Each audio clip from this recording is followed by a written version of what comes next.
parcours est assez simple, élève des Beaux-Arts de Dijon, puis ensuite élève du peintre André Clodo, peintre bourguignon connu. Je fus à la fois son élève et son modèle. Je manie aussi bien l'huile, l'aquarelle, la gouache et je fais beaucoup de dessins à la plume. Eh bien écoutez, si ça vous intéresse, accompagnez-moi dans les vignes, à Marsanais, dans notre belle Côte d'Or, tout en couleur actuellement. Mélange d'huile de lin, essence de térébenthine et quelques gouttes de cicatif.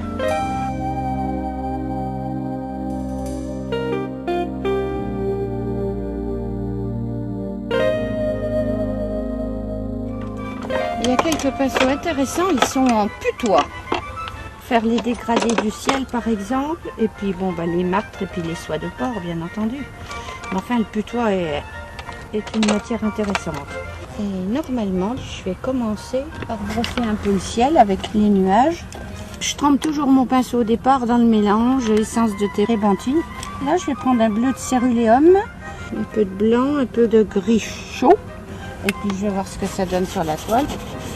Tout d'abord, il faut couvrir complètement la toile pour qu'il n'y ait plus de blanc. Parce que le blanc du papier ou le blanc de la toile gêne toujours le peintre.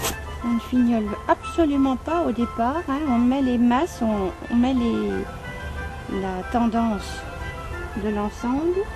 Je continue à brosser un peu les arrière-plans pour faire venir les vignes par devant. J'ai commencé non pas dans la nature, mais avec des natures mortes et des nus, pour ensuite voler un petit peu de mes propres ailes et m'attaquer au paysage. Parce que j'aime être dans la nature, avoir les odeurs, les senteurs, les bruits. Et pour moi, c'est presque l'essentiel de mon travail, à l'extérieur et non pas en atelier. Et c'est vrai que c'est joli avec l'incidence de la lumière. Les feuilles brillent, on voit l'épaisseur de la matière déjà.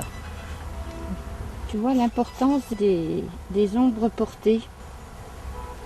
On sait tout de suite que le soleil vient de la gauche. Je n'en vois pas du tout le bleu prusse, parce qu'il craquelle aussi. Et j'emploie un tout petit peu le vert véronèse.